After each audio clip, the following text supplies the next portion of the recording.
Tonight on Comfort Level Podcast, 3 humans, 1 guest, try to read. With Sam, Maddie, Brandon, and our special guest. No one. Join us tonight Yes! or today at 12 p.m. as we figure out, am I the asshole? Hello, everybody, and welcome back to the Comfort Level Podcast. No! Oh! Woo! How's your January going, How's your guys' January going? Good. New year. Yeah. New us. Mm-hmm. I've already started and abandoned my New Year's resolutions. What you was gotta give it a few it? weeks. I'm like, no, this year I'm going to quickly abandon it. 'Cause last year I'm like, I'm going to try into February. I'm trying into March. Now I'm like, I'm going to start it. And now, because I'm like, I'm getting it over with. I'm getting it done. Right. I'm being more efficient this year. What was it? Oh, just, work out and do a lot of stuff. I'm done already. Wait, I thought you were working out like in November. Well, that's what life happens there. That was last year. Yeah. This is a new year. I'm Okay. going to start and then stop working out as soon as possible. Okay. So I So gotta- backwards. I got a day in and then I'm done. I was out. January 2nd, you were out. So Yep. you've been out for, like a few days, a few Yep. weeks now? And it's been nice. It's been really what my body needed. Am I the asshole for getting upset when my mom told me that being disabled is my own fault? No. I, female 18, was run over by a car when I was 6. Oh, I was in a coma for a month, and one of my legs was crushed beyond repair and had to be amputated. While I was unconscious, my parents couldn't stop arguing, each blaming the other, saying the other was supposed to be looking after me. I woke up to discover my leg missing and my parents separated. They later got divorced. You woke up to them being, oh my God. bro. Well, she was out for In a a month. coma. But I'm like, they move fast. They're like, yeah, we're. Yeah. Imagine you're in a over. coma dream and you just wake up like, my life's in shambles. Your Yeah. parents are like, yeah, we're getting divorced. You're like, you guys were married. Can I before deal with this. one thing at a time? My leg's Please. gone. Let's worry about that first. Mom had primary custody of us while we only got to see our dad every other weekend. I have 2 brothers, age 4 and 7 at the time, and they both blame me for the divorce. Though as they got over the shock, they realized that it was unfair and apologized to me. I discovered recently that my mom has continued to secretly blame me. I have a prosthetic leg, and with it, I'm able to be independent, including taking the public bus to school by myself. On the journey to school in the morning, it's always very busy, and some people have to stand. Most people take this bus every day and know me, and someone always offers me their seat if there are none available when I get on. I can't stand because it's hard for me to keep balance. This morning, there was an empty seat in the section reserved for disabled and elderly people, so I took it. The lady I sat down next to, she looked to be in her late 50s maybe, told me that I shouldn't be sitting there, that I was young and healthy, so I should stand. Also, her friend was getting on in a few stops, and she was an old lady who deserved the seat more than me. I chose not to dignify her with a response, though my younger brother and some kids from my school who heard her were trying to tell her that I need it. Her friend got on the bus, and the lady told me to get up, and I didn't move. My schoolmates continued to tell her that I needed it, and my brother told me to lift up my trousers so she would see. I told him that I wouldn't. This was, sadly, not the first time I was harassed on a bus transport, and I was done with this BS. I know I have the right to stay in that seat, and not everyone is able to visually prove their disability, so I refuse to do so.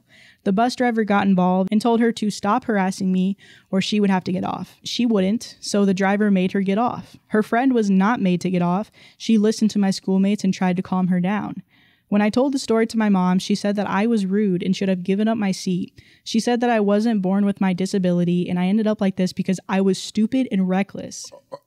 It is true that I ran into the road without looking. The driver of the car couldn't stop. It wasn't his fault. He waited with me until an ambulance came and even wrapped his jumper around my wound to stop the bleeding. I was unconscious for this, but witnesses saw it. It was my fault, but I was only 6 years old, and I think I've been punished enough. Right. My mom kept on going. It was like a floodgate had opened. She told me that if I hadn't been so stupid, I would still have my leg, and she would still have a husband. Now I have felt guilty over the years and thought the same thing to myself, and then I reassure myself that no one else blames me. My brothers only did because they were young and in shock. Dad even said so himself, that the divorce was none of the kids' fault. I just couldn't believe that I had actually heard those words come out of her mouth. Mom accidentally clamped her hand against her mouth. She started apologizing and said she didn't mean it, and I didn't want to listen to her apologies. I was very hurt by what she said. I went to my room crying. I decided I didn't want to be here, so I packed a suitcase, called my dad. He told me he'd be right there. After I finished packing, I heard shouting, so I went to the front door where my dad was really laying into my mom, and she was crying. When she saw my suitcase, she told me that I couldn't just leave, but I told her that I'm 18 and I can do as I wish. I'm at my dad's house now, and now that I'm calmed down, I feel pretty rotten about making my mom cry and then just walking out on her. Am I the asshole? And then there's an update. Bro, she was 6. I have a theory, though. I think the accident happened while the mother was supposed to be in care of the child. Because that's the only reason, at least in my head, that's the only reason she's like, I'm blaming you. I'm not saying it's right. I feel like the guilt just got to her because she's like, if I would have done this, if I wouldn't have done that, she wouldn't have been in the situation she's in. Right. I feel like she was supposed to be the one in the care. And then the dad's probably like, how could you be so negligent, blah, blah, blah. And then it led to other things. Yeah. Yeah, I think that's what happened. But no, yeah, she ate down. Sis got up out of there. It was like, nah, you ain't finna talk to me like that. You know, you got to teach people I love you. And you took something that was very vulnerable, something that can't change, and you use it against somebody? Your own daughter who is already insecure about it. And when the mistake happened, she was so young. She was so young. That's 6. so I feel like I've said before, like, you can blame children for things sometimes, and it's okay because they're not blameless all the time. But in this example, she's clearly, like, completely blameless. And the fact that her mom even tried to hold that in for so long, I could definitely agree with you where you're like, I think the mom is blaming her so she doesn't have to deal with her own resentment of like, maybe it's just a mistake. Like, I don't really necessarily think it's anybody's fault. Even if she said, yes, I'm watching you. Like, I feel like that just happens so quickly with kids. It's like they run across the street. Yep, nobody's paying attention. She even said it wasn't the driver's fault because like that's a horrible sound effect to have. That was an awkward one. She even said it wasn't the driver's fault because, you know, he couldn't have stopped. So she's saying it's not her fault. It's a simple, you know, accident. She said it herself. She lost her leg because of that mistake. She was 6 years old. And so, yeah, the mom's got a lot to work on because she's pushing a lot of emotions onto her daughter that her daughter's already insecure about when she doesn't need to be insecure about it. Yeah. I wasn't in a similar scenario, but I broke my leg because I was actually 6 and I went through this like phase where I thought I could be a cartoon. And like I was Evel Knievel out here, like, but I thought I was like in Looney Tunes. Like I tried the tumbling down the stairs. That hurt. Oh my God. But my dad was washing the car and he had his hose out and he's like washing the car. So my 6-year-old cartoon brain's like, let me step on the hose so I can see that bubble build up because that looks really cool to see in real life. My dad thinks it's a rock. So he yanks the hose. I go flying into the garage. My femur just goes. And I was just sitting there. At first I was like, no, it's cool. Cause like I gotta go to the arcade later. So I gotta get up. This has gotta be okay. Stand up, immediately feel the shock. Yeah. And I'm like screaming. My dad beat himself up for like 2 weeks. And I was like, I don't know. At 6, I think I said something to like free him from feeling bad. But I don't know, something along the lines of like, oh, I just wanted to see what it was. And, or something like that. I don't know what I said, but it was like, I don't know, like him beating himself up, I think was, and then also plus my mom was just helping him through it. Like, okay, it's an accident. Accidents happen. Like he's still going to be able to walk and stuff like that. But like, you know, having that support and instead of fighting, I think probably what really helped out with that resentment of them two or the two adults in the scenario. Cause it's like, you know, it's like a bad situation and you're not making it any better by arguing or stuff like that. Yeah, and I think she does go on to say in the update that when she talked to her dad, he was like, this didn't cause the divorce. Because you say yourself, 1 month and you're already divorced. Yeah. I think the relationship was already going downhill. And then the whole stress of the situation was enough for him to be like, you know what? I can deal with the kids on my own time when I want to. And I'll just, Yeah, because it's common for being in those situations where a kid gets hurt or like gets an illness, gets some kind of sickness, and the marriage ends. Yeah. Not because of it, but it opens other things in the relationship. And when the high stress, it's like, yeah, we can't deal with it. We're going to be over. Yeah. So, update. Wow, I can't believe the responses to this. Thank you all for commenting, and thank you to everyone who has sent me supportive messages. There really isn't any news. I'm still at my dad's, and I haven't spoken to my mom yet. She has tried to call me, but I didn't answer. I didn't feel like speaking to her right now. I sent her a text asking her to give me some time, and she hasn't called back again. I noticed a lot of people are making assumptions about what happened when I had the accident, and I don't think either of my parents are to blame. Here's what happened. Mom and Dad were both in the house while my brothers and I were in our fenced-in front garden. My older brother and I were allowed to leave the garden to play at the houses of other children on our street. We weren't allowed to leave the street, and we weren't allowed to play in it either. As long as we asked first, we could go somewhere else. We had been taught to cross the road safely, but as we live on a quiet street with a little traffic, we stupidly felt safe, often forgetting to look both ways. The street we live on is a small side street with a dead end. The only cars are those belonging to residents or their visitors, so it isn't a busy street. A friend of mine lived across the street, and I saw her arriving home with her mom. She called me over to play, so I asked my mom, who said yes. I darted across the road from in between two parked cars. I was only looking forward to my friend's house a few doors down on the right and not to the left where there was a car almost right on top of me. There was no time for the driver to stop. I can only remember up to the point where I ran into the road and my mom's friend screamed my name. So the rest of the story is secondhand information from the witnesses. My brothers, my friend, her mom, and the next door neighbor. The driver was the adult son of a couple who live at the end of the street. He was a student living at home. I think he was around 20 at the time. Witnesses estimated that he was going about 20 miles per hour, which is the speed limit on our street. The two adult witnesses told the police exactly what happened and made sure to make it clear that the driver wasn't at fault, so he didn't get into any trouble. But it does kind of lead to your theory that you were saying of maybe that's why the mom holds the most resentment, is because she did ask her to go. But then, as little kids do, they think they're safe and they don't always remember the rules. And so she ran across and things happen. Y'all was looking it up. It reminds me of that kid who got bit by a spider to become Spiderman. Got bit by a black widow spider. What? Was it in Australia? I think it was Australia. Yeah, because they banned. Is that recent?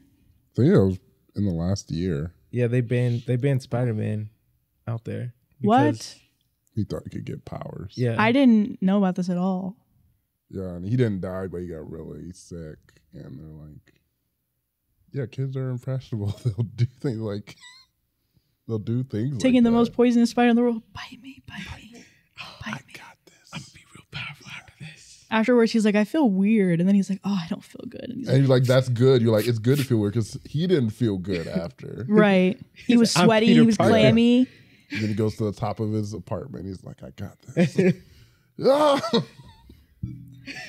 The So I'm Black like- Widow's just looking at him the whole time. He's like, Yeah. stupid kid. I'm not even the right one. Larry down the My street is the cousin right. is. He made a guy You're an Spider-Man the other idiot. day. I'm black and red. He's blue and red. What a dummy. If you would have waited 5 more minutes, you would have saw him walking his kids home from school. But you didn't wait. Instead, he got me. Freaking Larry. I'm happy that kid's okay. I'm happy too. I can't believe that's actually a real story. Yeah. Well, it's just like the whole like Tide Pod thing where they're like, don't eat these. That made me so mad because I'm like, bro, they were like full blown adults and teens. They were doing Just the trend. out I was here like, just- I'm like, bro, what did you expect to happen? It kind of looked appealing. The packaging was The- it was a little misleading. Come on, you gonna tell me that's It not looked like a Captain's cheeseburger. Crunch? They were just like little mini cheeseburgers. I'm like, why do they make them look like this? You telling me this don't look like Captain Yeah, Crunch? yeah. Look at this. that was the part that did give me was the straight up adults. Like I remember there was like I don't know her name, but apparently she was a popular creator on YouTube. Mm-hmm. She was like a black woman with really curly hair, and she did Glozell. it. Glozell. Yeah. She did it. So a lot of forgot people were about her. upset too Is because she they're like, you thriving? have like a kid audience and you're eating a Tide Pod. So where's Glozell at? Where's she at? Dead. She ate the Tide Pod. No. I was like, oh no. All right, please goes out.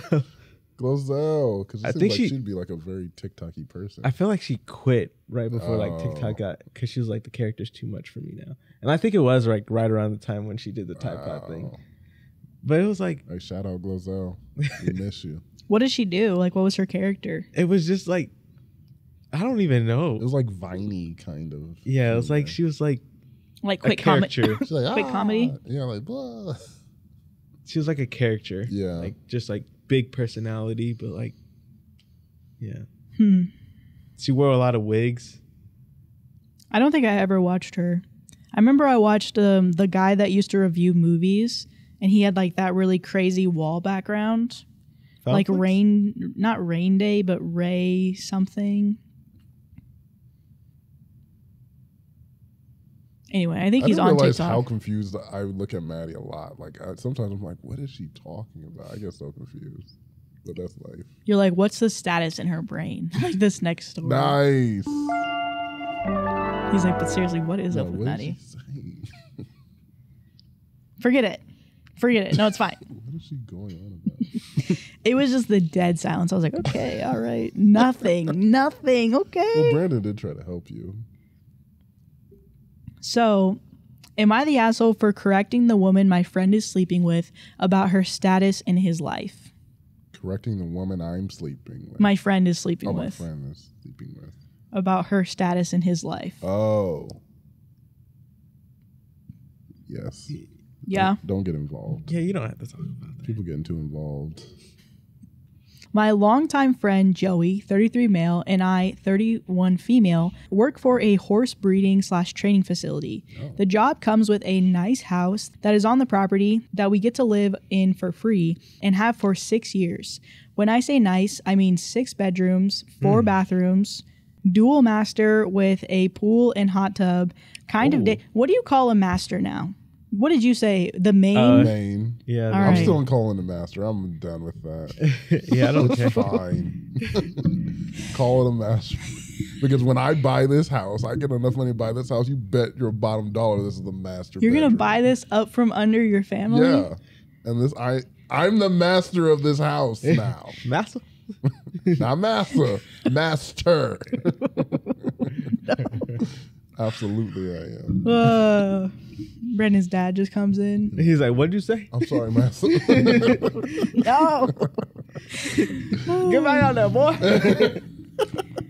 Okay, so dual master with a pool and a hot tub. Kind of dated, but it would probably be considered a mansion by some.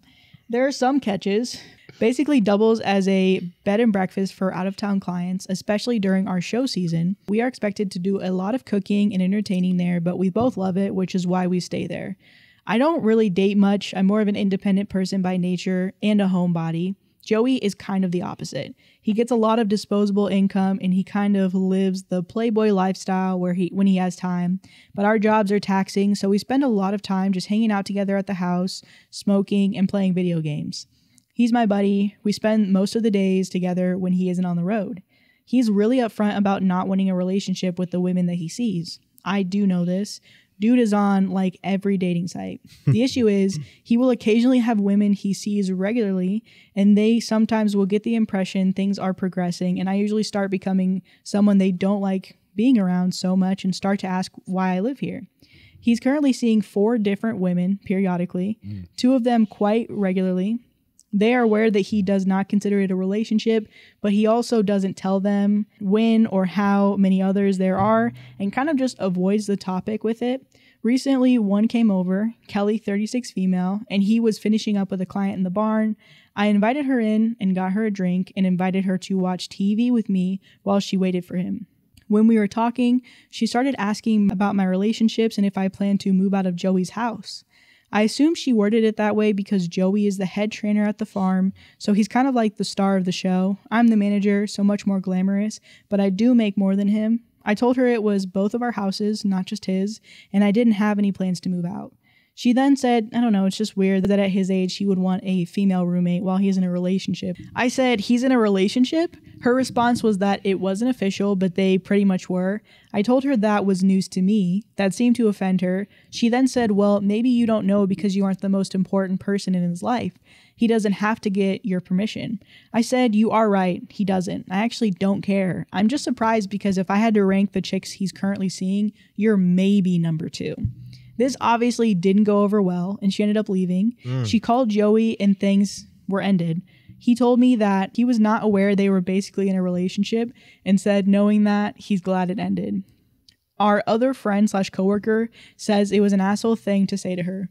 I didn't like her implying that I wasn't welcome in my own home, so I corrected some of her inaccurate beliefs about the situation, and it was the truth. Well, almost. Joey said she was more like number 3. So am I the asshole? So who was listening to this story? Because I don't think it was either of you. I was. Joey's the asshole. Joey is kind of the asshole. The horse. The horse. I think everybody but the horse. The horse was like, I'm number 1. I'm the one getting breeded. I don't think you're the... Actually, I think you're kind of the asshole, but it's just like... She was being an asshole, everyday too. kind of asshole. She was definitely being an asshole. You just matched her energy. Yeah. I don't think there's anything wrong with what you said. Yeah. I think the funniest thing, though, is that the fact that he's like, oh, wait, you thought this was a relationship? No, get out.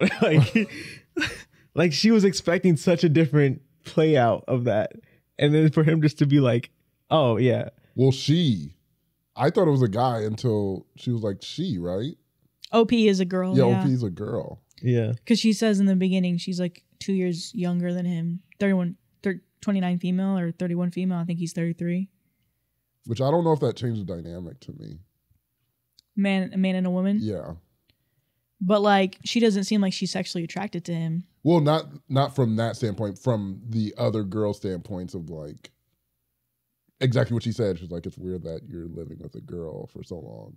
Even if between them it's like, yeah, this is not anything. This is like a platonic thing. But now these girls are like coming in thinking, wait, why do you live with this girl? I can agree with you, but I don't think it's OP's fault. I don't think it's OP's fault. She should be talking to the boyfriend. Right. So the fact that she's bringing all this animosity towards the girl, OP, and being like, yeah, I think you should move out. It's like, no, you should address this with the guy you think you're dating because you're not dating him. Right. And I'm his roommate. He's the one that created this. So he's just trying to hook up with you. That's all he's trying to do. And he probably expressed that in some type of way, but her coming to OP, I think, was where she went into the wrong. And then, like you said, matching the energy. Yeah, anytime someone's coming to me, I'm like, you talk to your boyfriend. Why are you talking to me about this? You should tell him that you're like, oh, I don't think you should be living. That's something you guys should have a big conversation. Why you got to bring me into it? I ain't in your relationship or your relationship, what you think. Quadrationship. Exactly. Polyamory. I should just. It's not polyamory because they don't. Yeah. It's polyamory it's not a on one side. Yeah. He thinks it's polyamory. He's just seeing you. You're not like. Well, they have an idea that it's not serious. Yes, he expressed that to them, but they don't know how many other women there are. And he kind of actively avoids telling them that he's seeing 4 total and 2 kind of consistently. He's like, yeah. How bold do you have to be, though? Like, to be the girlfriend or the girl seeing the guy in that scenario? Like, how bold? Like, how long were they together? I don't know. Just saying they're seeing regularly, more often. That's just that's like such a like. I could understand like maybe like after a year or 2. Yeah. But like, if you're,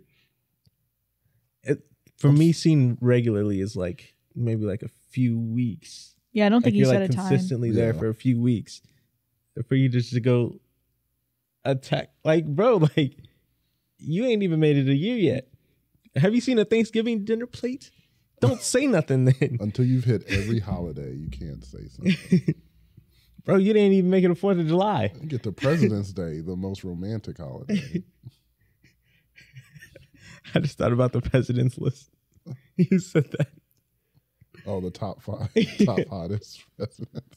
People were fighting with you in those comments, I swear. They're like, I was waiting for you to say Barack Obama, and you put him on the bottom of the list. Of course I was going to put Barack. Barack's always going to be on that list. But you said it was for diversity. Well, yeah. Can't have a racist list filled with white men. I saw this comedian saying, he was talking about like presidential elections, and this guy was like, no, he said, I think presidents win the election based on how freaky they are. He's like, the reason Trump won is because that dude was saying some freaky stuff if you think about it.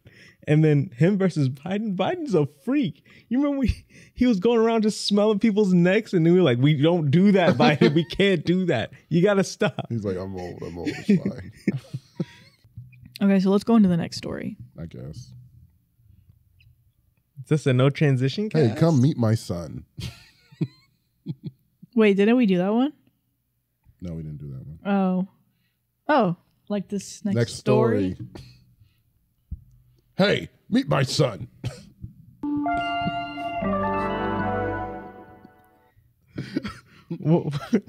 I'm so confused. So this one is, am I the asshole for telling my parents the only way that I will let them meet my son is if they give me their dog to put down? I don't even know how that would work.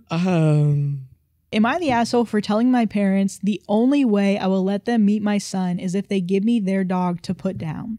I do not in any way want to harm my parents' dog. When I left for university, I had to leave my dog behind with my parents. I was the last kid out of the house, and they liked their empty nest. To make sure it was super empty, they put my dog down. She was a 6-year-old Beagle Basset cross in perfect health. I had rescued her. I got a job to pay for her food and vet. Before I left, I had quintuple checked with my parents that they were okay taking care of her while I was at school. They were not. They told me she got out of the yard and was hit by a car. I found out the truth from my brother, and I cut them out of my life. They killed my best friend. My friend from high school had offered to take her, but I didn't want to have her get attached and then have to fight to get my dog back. I honestly thought I could trust my parents. It's been 8 years since I talked to them. They were not invited to my wedding, and I do not attend family gatherings when they are there. I have a 3-month-old son with my now husband. My brother and his family were over to meet him, and they asked if I could ever forgive my parents. I said no. My mom contacted me and asked what it would take for me to forgive them and to let them meet their grandson. They have a French bulldog puppy. I said that if they gave me their dog so that I could have it put down, then I would forgive them. She said that I was being ridiculous. That was not going to happen. And I told her she cares more about a dog than her family, which is what she always accused me of. My brother says that I'm being an asshole, that they made a stupid mistake, and that it should be forgiven. I'm never going to get over it. How's that a stupid mistake? You had to How's that a what? How's that a stupid mistake? You had to plan to have the dog put down. You had to make an appointment for that. That took thought, and that's crazy. That's... And then you lied. So you knew it was bad because you lied about it. You lied about it. Oh, yeah, the dog ran out. Yeah. And oh, my God. This is like the story you had where the guy took the dog and drove out a state and let the dog out. But he didn't clear the dash cam footage. Didn't clear the dash and they caught him. Oh, my. No, Even that's where I was like, that's crazy. They done that. Putting the dog out is why. At least the guy didn't kill the dog. Yeah. They were like. And even then, it's like, no, divorce that man. That man is so bad. Yeah, no. Oh, my God. If somebody did that to my dog, Husker, especially because Husker's 14 plus years now. I don't know how old he is. He's getting up there. And he's got a long life to live. Okay. Yep. There was a 32-year-old bigger dog than him that lived. And I was like, listen, Husker's got a great chance. Okay. He's only getting fed the best foods. So he's a champion. Okay. Champion's a strong word. I think he's resilient. You said champion. I don't know why. I just thought about the times when he's trying to jump up onto the couch and Dang. I've never seen a Listen, do that. Sometimes he's got to prep to see how big the jump is. Mm-hmm. Sometimes he misses it. He goes back. Every champion falls and falters. Actually, you're right. They get back up and they keep fighting. And eventually, guess what? He gets up there and he's barking at somebody. Okay? Yeah, he is doing. That's a champion. That's the heart of a champion.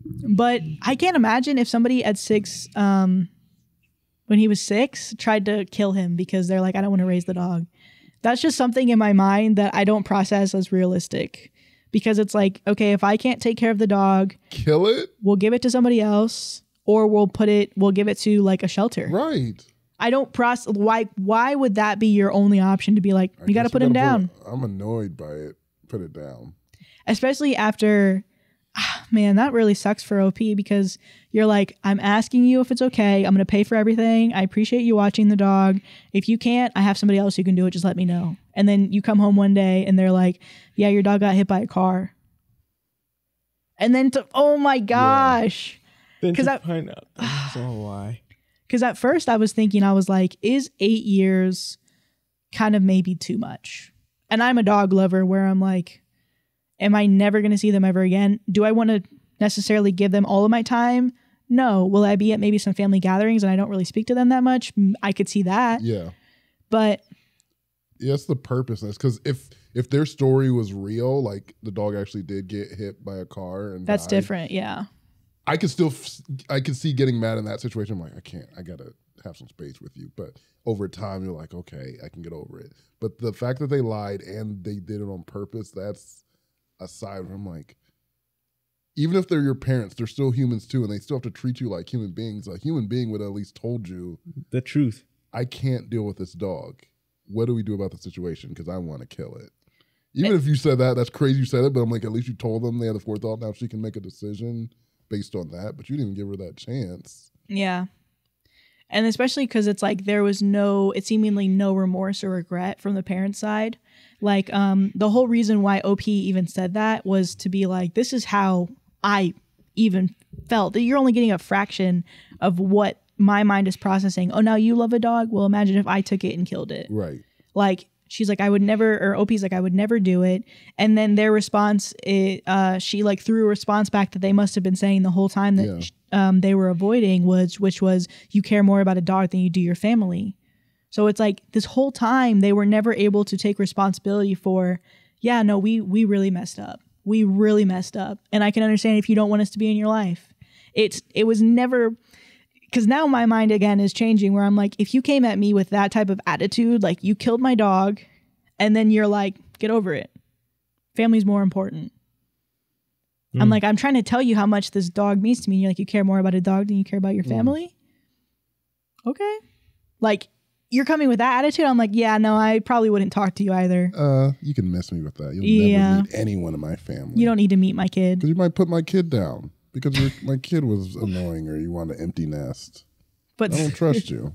Seriously, in a way, I do get how they can be like, I don't know if I can trust you. Even as I'm like, I like dogs, but I'm not a dog person. We've had this over and over many times. I'm like, it's still a life. It's still a living thing. So the fact that you can be so just la-di-da with a healthy dog and just be like, I'm going to put it down. I'm surprised they even put the dog. Can you just put dogs down that are fine? I thought the vets have to have some kind of say so in it. Yeah, where you're like, I'm not just going to put a healthy unless dog they were down. neglecting it before then. That's what's wild to me. I'm like, how did this happen? Well, the only thing that I can imagine is if they maybe took it to a kill shelter or like, I mean, because those things exist where like if they don't get adopted within a period of time, no matter how healthy, no matter how young they are, they're going to kill the dog. So it's like maybe there are people that are willing to do that. Wow. Maybe they did find a vet that's willing to do that. Yeah. When you're like the way in which they handled them killing the dog, it's like, it felt like when there's like a pest or something in your house and it's like, bro, that dog's been there for so long. How do you just, because I want to be a dog person. I'm in between. I'm not a dog person, but I'm in between too. Well, it's like I want one. I want a dog. I think he's more in between than you are. I think you are on the outskirts, but you're not like, I don't hate dogs by any means. You're definitely like a dog uncle. Yeah, that's exactly what I am. I'm a dog uncle. Man, my parents keep teasing me with one that I'm like, yo, when are we going to get this dog, dude? Like, just let's pick a breed and I want a puppy. But it's like, man, like that is so heartbreaking. How? I just want to know how were you able to do that? Yeah. That's just insane. Because people joke about it with cats where they're like, God, my cat's like my roommate. Doesn't even talk to me. Dogs are completely different. Like, what up? Hello, I love you. I've been waiting all day for this moment. Like somebody described on TikTok, there was this guy who was like, please reconsider getting a dog if you think about getting one. Imagine having a forever toddler in your home. and he was just being like, I love this dog, but this dog is so much work. And it was really funny. But I think a forever toddler is a good example of kind of, to a certain extent, depending on what kind of dog you get and the training, what they are. Who wants that? My dog is very needy, and I love that, and I can be there for that. That's something that I'm built for a dog like Husker, so that's fine. Yeah. But my dog is very needy, and it does feel like sometimes it is a toddler. He likes to be held. You know, he wants all the attention, and it's like that can be a lot for some people because like my mom will get home from work and Husker wants to talk to her, and she's like, Husker, chill. Husker, can you not sit on my lap? Yeah. And he's like, I'm a lap dog. And she's like, get. And I'm like, Husker. And he's like, anyway, Mom. Yeah. You know?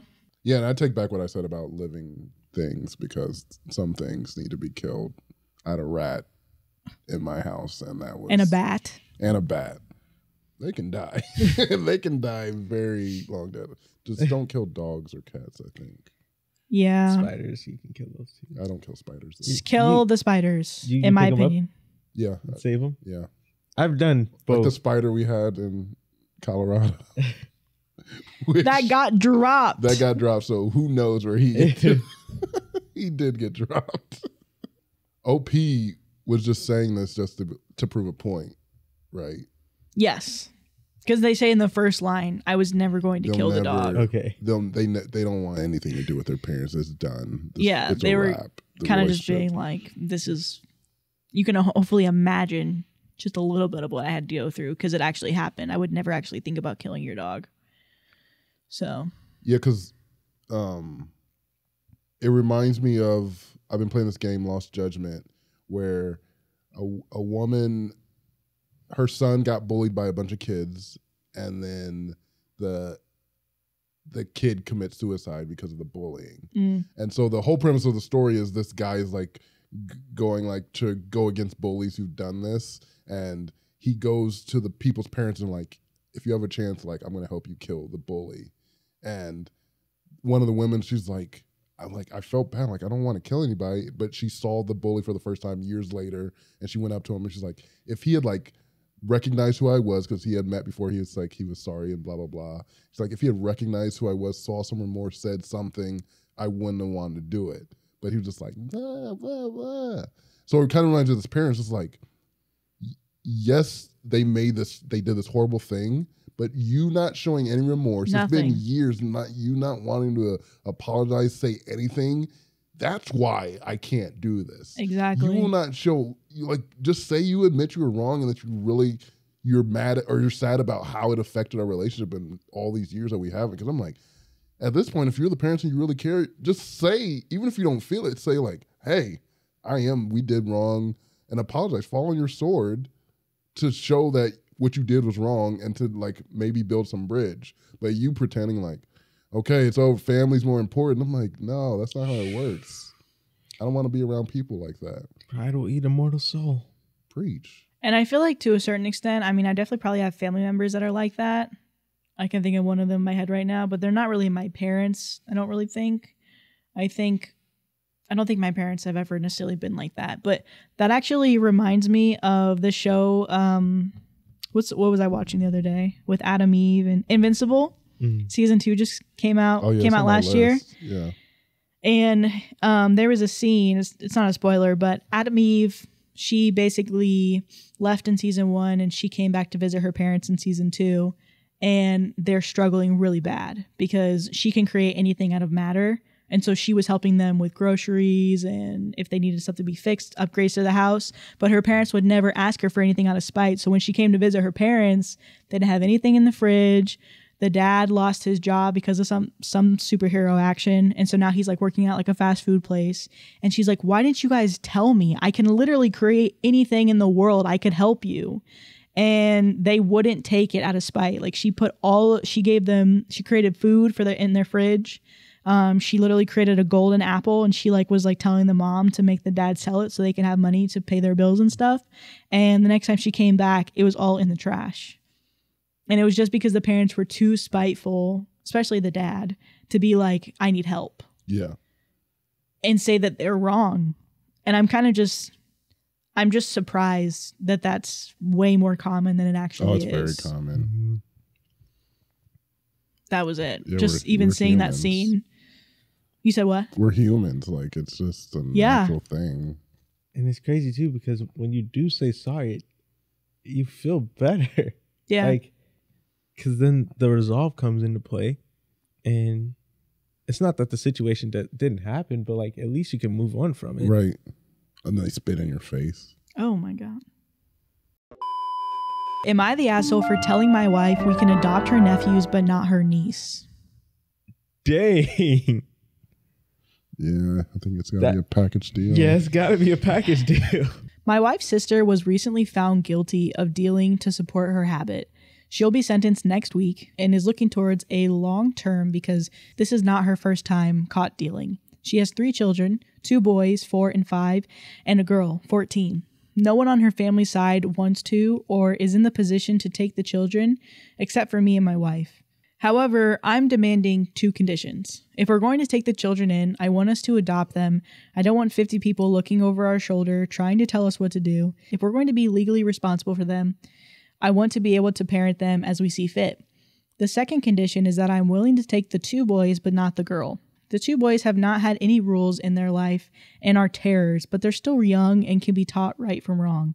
The girl has gone past the point of no return. She's been suspended from schools several times for things like fighting and smoking illegal substances on school grounds. Whoa. She's also stolen from us and other family members. She's dating a gang member who was arrested on a home invasion charge, but was released because it was his first time and of his age. This is a mess, and we've been arguing about it for an entire week. I don't want to risk our financial and personal security, but my wife argued that we can't just throw her away. At this point, we're not even sleeping in the same bed, but I'm hesitant to open our house up to the girl and her lifestyle.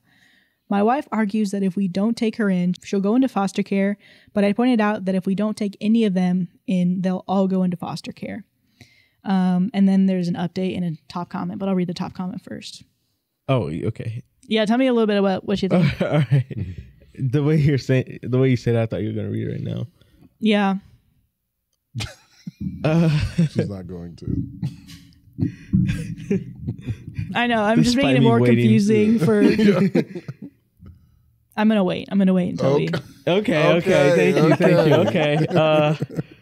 Well, shoot. I was waiting on that talk. No, I understand where he's coming from, but it's not the way you should go about it. Yeah. It is a package deal, like splitting. I've had friends that are adopted and they like met their actual brothers and sisters, and they're like, man, had I been with them, it could have been a lot different. And it's just like, dang, it's just heartbreaking to hear. I don't think that's a trauma that is easy to get over, just not being raised with them. Mm-hmm. But yeah, I understand where he's coming from, because it's like, at least with, yeah, I don't know. It's a rock and a hard place. Yeah, because for me, when I was reading it, I just totally could tell that I was out of my league with even this advice. Yeah. Because it's like, reading it from the perspective of his wife, it makes sense to be like, no, we're not going to leave this little girl. She's 14. She's still a child. Yeah, She's still a child, even though she thinks she might be grown, doing all these decisions. And leaving her to be by herself, it's going to make her feel even more abandoned if you're like, no, we don't want you. Right. It's like, okay, it's going to keep pushing her towards other people that she thinks want to support her, want to take care of her, and they might be doing bad things. Like, it might lead her closer to the gang violence where they're like, no, we're a family, we'll take care of you, it's fine. Forget them. But also it's like, if it sounds like they don't have any kids, going from 0 kids to 2 5-year-olds and a 14-year-old and dealing with all this other stuff, it's like, I don't even know if I could do any of them. So the fact that he's like, we can do some of them, we can try and raise some of them, that's something. But personally for me, I'd just be like, I would feel so bad, but I'm like, I don't think I can raise these kids. they've already come from a completely different lifestyle, because it sounds like maybe the sister was like the wild child. So it's like, I don't even have any expertise of what these kids have dealt with. And you want me to try and raise them? And I don't understand where they've come from. I've heard from the police of maybe what they've been doing. Yeah. Like he said, the kids are little terrorists. They're like, I'm like, oh my God, sounds horrible. It does sound horrible. I don't know. But that's also just from somebody who has no kids and doesn't want any kids yet. So yeah, it sucks to be in a situation getting kids that are not yours, that you weren't at the beginning. But I just see from the wife's perspective, like, this is her family. Right. And this is a time where you're saying, like, you would step in because you're like, yeah, she's either going to continue on this path, or we're going to show her a different way, a different lifestyle, show her love, show her that you don't have to act this way. And hopefully that'll do something. It might not. She might just continue going along the way, whether you intervene or not, and whatever your relationship with her does. But I feel like you have to try. Yeah. Because this is different than that other story we did where neither of them wanted kids. Neither one of them have kids, and then they were like taking the kids in. I think the fact that you're saying take some of them and not all of them, that you can't. I think you could either say no to this or yes to this. And the age really is key to me. I'm like, 14 is where I'm like, this is the time. She needs this. Yeah. Yeah. Plus having like that lifestyle in there. Like, I don't know. It's like you could tell a kid what to do. But I like that teen years are more impressionable. Like, you suggest things. Because then when you're like our age, like, our parents still give us advice, but it's like, it's not advice like, you need to do this. Like, you need to make your bed up. It's like, make it if you want.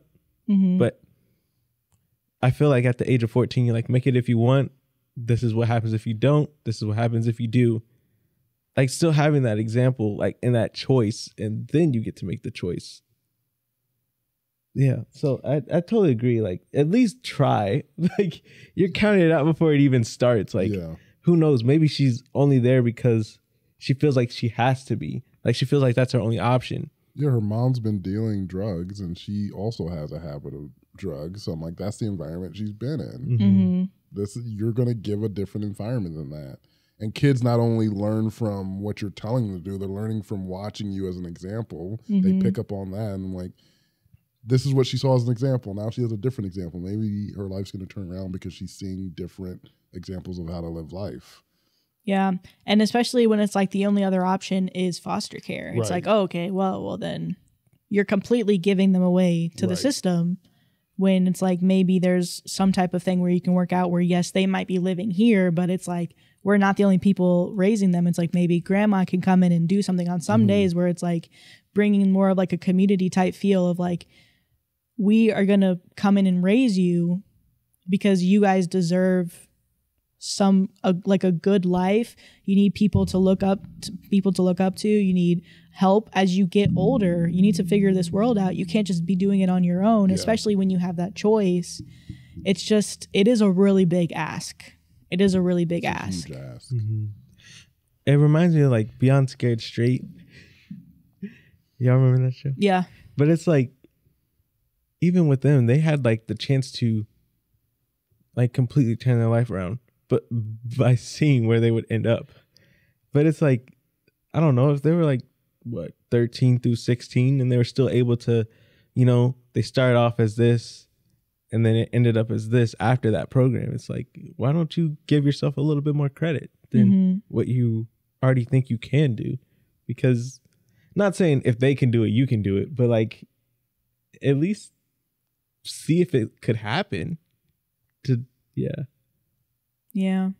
So top comment, as a social worker for CPS, cautious, no assholes here. But you need to tread carefully because your demands may not line up with reality. 4 and 5-year-olds raised in a chaotic and traumatizing environment will absolutely have some behavioral problems which you are relating to running wild. That may not be as easy to fix. They'll need extensive therapy. Whether you adopt them or not will not be up to you. You can ask it, but you won't be able to demand it nor expect it. It will be the choice of the judge based on how much or how little the parents comply with CPS requirements, how long the prison term is, etc. I would expect that you'd be fostering the kids for a minimum of 12 months before you're allowed to start the adoption process, depending on where you live. And yes, the courts and social workers will be up your ass during that time and 6 months after the adoption takes place. You need to think about that as a reality before committing to these kids. Signing adoption papers as soon as they come to your home will not be an option unless both parents agree and clear it with a judge, lawyers, and psych evals, etc. It just won't happen that way. Where I disagree with most Redditors, though, is about taking in the 14-year-old being inappropriate. If you do not feel like you can care for her, you shouldn't. But that shouldn't stop you from being a resource for the two kids that you're capable of protecting. I've been a long-term foster parent for children of friends and family, and I've done short-term foster care for kids in my office, anywhere from newborn to 17. A 14-year-old with gang affiliation, substance use, major trauma, and behavioral concerns is not something most people with good intentions are equipped for. You can't just love and therapy all those issues away. This kid sounds like she needs a higher level of care than you are equipped for. So you aren't wrong for recognizing that you can't give her what she needs. She needs an experienced parent with trauma-enforced skills and a ton of one-on-one attention. You aren't an asshole for having this boundary and understanding your limitations, and any social worker would tell you that. But be prepared that taking the boys will not be as easy as you imagine, and you will not be able to demand adoption. And if you take them, it will be a trial run, heavily supervised, and maybe adoption happens later. Reconsider your plans based on that knowledge and decide if you're still willing, and call your social worker. You may not be interested at all once you see what the plan will look like. So that was the top comment with 10,000 upvotes. Ooh, So what do you guys think about that before we read the update? I like it. Facts. I mean, yeah, she gave context to what we don't know. So, yeah. I'm more interested to find out what would be the extra things she would like need besides therapy. And because I don't know. All I think is like therapy, you know, like psychologist. My mom's one, so it's like that's all I can think of. But like, I wonder what else would need to be done in that scenario. She needs hands put on her. Well, no, I think she was just saying she probably needs somebody who's dealt with These situations. the situations before. So like a new parent, they don't have any kids.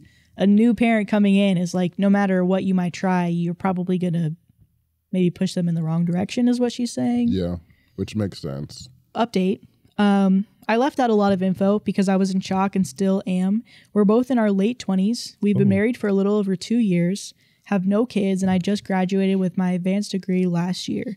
Last month, we were talking about maybe having kids when we were in our mid-30s and about where we want to go on our Christmas vacation. Last week, my wife came home, sat me down, and told me that we're taking in 3 kids.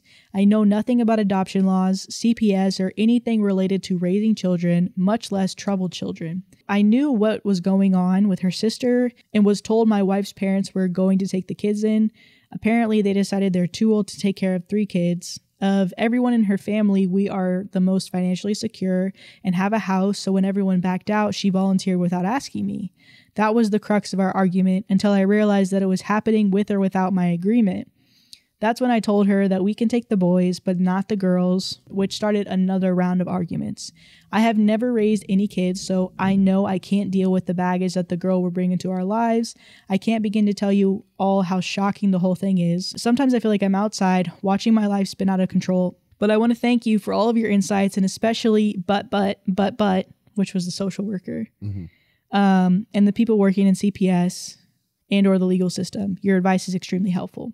So I think that as another layer is the fact that, again, you have another spouse where I can understand where she's coming from, where she's like, listen, these are my nieces and nephews and we need to bring them in. But again, it's like, you are 50% of the people in this house. Like, you're 50% of this marriage and you're not considering me in this. So again, it's just like, even him saying initially that he would be willing to like raise any of those kids, because it's like, you guys are in your 20s. You guys weren't talking about having kids for years. Oof. And then the fact that, yeah, like you're planning a vacation. Now all that has to go down the drain. Yeah. Yeah, that's rough. Well, it's just going to, completely change Going from maybe one kid in a few years to 3 kids. One of them is a teenager. I mean, the way you could still get that vacation feeling is if you like Photoshop all of you guys together. Like this next story. Would I be the asshole if I photoshopped the color of my sister-in-law's dress in my wedding photos? My husband and I recently got married, and it was hands down one of the best days ever. Everything went off without a hitch, except for one thing. My sister-in-law wore a long white dress to the wedding. It did have a slight pattern to it, but it was obviously white, and it looks off in the pictures. She was told many times by her family not to wear white, but did it anyway. I never said anything about it to not start drama, and I just feel as though it was a waste of energy to let that get to me. My main issue is how the photos turned out. The pictures look off, and it's distracting seeing 2 long white dresses, especially with the way we're positioned. I want to Photoshop it in blush or champagne color so we can display the pictures, and that way it wouldn't be a dramatic change. Would I be the asshole since I never personally said anything, or should I just do it? Just do it. Just do it. Yeah, for your wedding? Your wedding. Your picture's going to turn out the way you want them. And then if she's like, oh, you know, you change the dress change the color of the dress. And it's like, well, you were wearing white on a day that is thematically known for the most important person in the room wearing white. Yeah, what are we talking about? Top comment says, absolutely Photoshop it and post it everywhere. It'll be hilarious watching her try and complain without admitting that she was doing the wrong thing. Yes. I love this rule because I love these rules we make up. We're like, this is kind of a made up rule that someone made. Like, don't wear white on someone's wedding. But it's just something we all agreed on. So it's like, it's so easy to not do. Just wear anything else except white. So when people still do it, I'm like, I don't feel bad for you. You're not, there's no leg for you to stand on. We agreed on this. Gentleman's agreement. A random thing we made up and we agreed on. So just follow it. It's literally their day. Just don't wear white. Would you kick someone out of the wedding or just ignore them if they wore white? I would ignore them. I think kicking them out, but I think everyone at the wedding's like, that's your punishment. Everybody's side on you like, girl, maybe not a picture with a bride. You shouldn't be wearing white for multiple reasons, but that's none of my business. Or at least have someone like cut up. Like they're putting their own target on their back. Yeah, by doing that. Photoshop is a good addition. I didn't even think about that. That is a great way to solve it. She said remix. You can do so much stuff with Photoshop. It's crazy. Yeah. Especially now that it's got AI. You can take people, you could put people in pictures. You can take people out of pictures.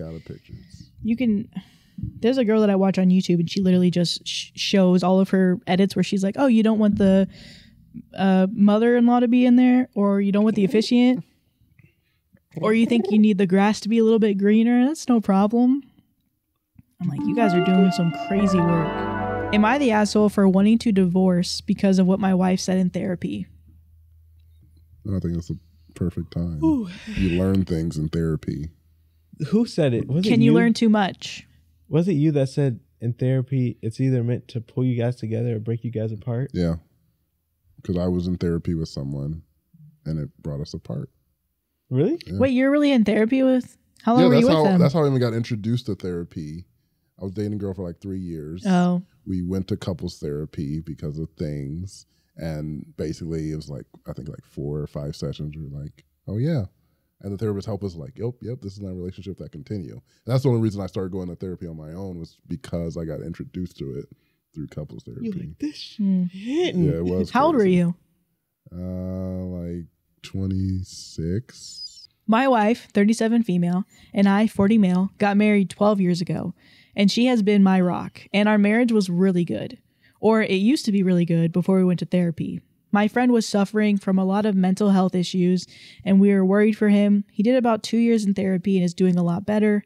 My wife suffered from anxiety and depression, and she is a vet, which is a very high-stress job. I recommend she try to go to therapy, and she agreed. She went to therapy for 6 months, said she likes it, and wants me to go with her. I personally find it a little hippy-dippy, but it couldn't hurt, so I agreed. First 2 therapy appointments went well. The therapist, not her personal one, nailed down one thing about my wife. She is extremely distrusting of other humans. She didn't have a good family growing up, and her father sold her dog, which she said was her only friend, and she suffered from an eating disorder and almost ended it in her teens. But as an adult, she's relatively well-adjusted, and she's a great mom to our 2 kids. He asked us as homework to do the Big 5 personality test. It was a long questionnaire and we shared it with him. My trust of others was 34 and hers was an 8, which is very low. He asked her to tell him what makes her distrust people. She said people were very two-faced and only do what benefited them. And she felt like, People sell your dog, man. I can't trust nobody either. Your parents. And she felt like she had a disadvantage in life because of her morals. She's very kind to people, which is weird because she doesn't trust them at all. She helps people a lot, and one of her friends even said she was the one they would go to for advice because they know she wants the best for them and can keep a secret. She does a lot of unpaid work to help stray animals and is often depressed if an animal passes away, but she says she does it because she feels extreme guilt if she doesn't help others, but feels people don't feel guilt hurting her, which is why she prefers animals to people. Then the topic of our marriage and trust came up, and she was super tight-lipped about it at first. She then admitted that she didn't trust me at all. She said that she actually married me because I was honest in being kind of in it for myself. She said she can't stand people who are pure kind and compassionate and then lie and backstab people and prefers an honest person. I was shocked because I feel like I am an honest person, but also kind and a generous person. But in her eyes, I'm not. But she says it's fine because I'm honest about it. She also admitted she took out the in sickness and in health part of our nuptials because she felt like I would divorce her if she got cancer, but she was okay with that because it would kill her to expect it and then be disappointed, but she felt like she knew where she stood with me. I've been thinking about her words, and it bothers me so much. I asked her out of therapy why she even married me, and she said that she knew that I was hardworking and honest, and most people are not kind, but that they fake kindness to get ahead. She liked that I didn't, and she felt that she really understood me, so she felt safe with me. I told her if she didn't think I was a good person, but just an honest one, then we should get a divorce. And she got mad and told me our marriage was good, and we were working together well and raising our kids, and there wasn't anything serious. To me, I just realized my wife didn't think I was a good person, and I feel like our marriage has been a lie. But let me read the top comment to you, as you guys look befuddled at me. Yeah. I'm not befuddled, I'm in. Somebody said, my guy, this is way beyond Reddit's pay grade. We can't help you. Reddit's like, we're out. No one's judging you because this is not judgeable. This is kind of like that story we had where the guy had read the text messages of the woman saying like she felt secure. Mm-hmm. Like, so he had this idea of what she was thinking about him, but then it was like revealed that it was like different than what. And this is kind of similar where like, I thought I was this way and this is why you love me. And then you find out like you love these things about me that I don't even see myself as. That's kind of tough. It's weird to like, you're in a marriage for so long and then you're like, oh, you find out the reason why they love you and it's not how you thought. But does that change? Do you just like go back and change everything? You're like, oh, this is why they were liking this or this is why they were doing this. You're like, hey, it's something I know now. Maybe it's something that shouldn't have been verbalized, but now I know. Does it? I don't know if a divorce, I feel like the divorce is like too strong because you still love them. But then do you love them because of how they love you? Do you feel any different though? Like if it was like your wife saying, I don't trust you and I don't think you're a good person? Because I think that's where his Well, I feel like is. she was saying because you're in it for yourself that like you don't care how I feel. You're like honest in that way. But she was saying, she was like, I don't think you're a good person. I think you're just honest about it. And I think you're hardworking. And I think the fact that I know that you're honest about being a bad person, then I can trust you, so I'm comfortable with you. So it's like, do you like me? Because you married me. Because like I get it where Yeah. maybe it's not divorce, maybe it's more therapy sessions, but I would be extremely hurt by that. Where I'm like, I thought Oh, you. they said you're a bad. It's like you're bad. Yeah, I thought you liked But me. that's cool because you're honest about it. Yeah. Ooh, I think she was. Yeah, that part is The only way it could have been good if it was like some sort of like this is like it's not a backhanded compliment. I think that's what she thought she was coming from, or not coming from, because no one intentionally makes a backhanded comment. But I think that's what she thought Some it might have people do. come off as. But yeah, it was kind of just like that kind of cuts deep a little bit. Like Yeah. you're not a good person, but you're honest about it. So. You're like, I've been doing good, and you're like, yeah, you trying is it's not that good. You're bad. Yeah. Because yeah, I actually I do get it what you're saying, where you're like, divorce maybe is a strong thing, but it's like she definitely needs a lot of, I don't know, it's like her whole life she's saying that she has no trust for people. yeah. And it's like, okay, well, there's like a lot of interpersonal work that she needs to do to even be comfortable with that. But also I could get it where he's like, I don't want to be with you if you don't think I'm a good person. I get that I'm not a good person all the time or 100% of the time, but I believe that I want my wife to think I'm a good person. I think you should think that I'm, for the most part, a good person. Yeah. I wouldn't do anything to hurt you or our kids. I want the best for you.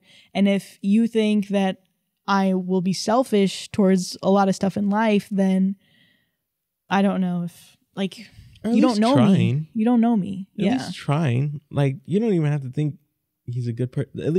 At least progressing. You're not a good Yeah, person, like, but there's, you're like- working to be good. Well, even being like, this is my perception of you. I'll be honest. This is my perception of you. This is how it was when we met. Mm-hmm. I want to work towards thinking that you're a good person because I've been with you for however long, a few years. We have 2 kids together. And I think maybe it was even that she's like, she hasn't even got to the point where she's ready to move towards being like, there are some good people in this world. Right. There's some bad people. My parents are bad for selling my dog or whatever they did. That's horrible. Yeah. Especially knowing that maybe she was already having some behavioral issues with making friends with people. Yeah. So you take away her dog, like she has, I don't know. Well, I love in the story when they're talking about, oh yeah, she had all these traumatic things as a kid, but she's like, well, just as an adult. I'm like, no, that affects you. You're not just like, oh, yep, I'm fixed. I'm better now because I don't have things. I'm like, this obviously affected you because this is how you see the world. Right. Like she's definitely It's dramatically bad. affected by this. Yeah. Yeah, I think I'm coming around kind of on your side. Yeah, not being liked genuinely as a person. Like if you're like, yeah, I don't think you're good. But I'm like, there's bad people. Like Trump's married. Right. He has to know that she doesn't think he's good. No one thinks he's good. He thinks, So how's he thinks feel in she that thinks he's marriage? the most handsome man in the world. Which he ain't lying. He's. Oh Did my. I put him on the list? Was he in the top 5? No, you didn't put him anywhere on the He's list. 6. That's probably why. Gross. 'Cause I love how his hair blows in the wind. His strand of Yeah, hair. it's like. You got The them toupee Charlie is Browns. barely Yeah. hanging Yeah. on. Put it down. Tell me the truth. Did anybody want to buy the mugshot shirt? I don't even know what that is. The Trump mugshot, where people were wearing it, and people were like, "Oh, I hated the news story." Like, I think black people are going to be more inclined to vote on them because he's shown that he has like a criminal past, and that we're going to support them because, and he had like a mugshot thing. You know how like free my, like it was like that kind of thing. I think that And I that was like, that's whole one of the most ridiculous things I ever heard. that line of white people being like, hey, we're about to get some new voters. That just again shows the complete misunderstanding of what white people understand about Yeah. black people Yeah. and their small view of what a black person's understanding of the world is. Yeah. All right, shoot. Sam. Oh my gosh. Sorry. I'm not gonna make it. You're going to make it. No, they're just messaging me on Discord. Go, go, go. I gotta get home. You still have like 13 minutes. I know, but they're like starting, like, it starts at 3. Sam, go. You can go. You can go. You can get there. And then we need to watch. What is it streaming on? I Thank you too. All right. Thanks for everybody for coming to the Comfort Level Podcast. Sam's got to go. So we'll see you later. Bye. Bye.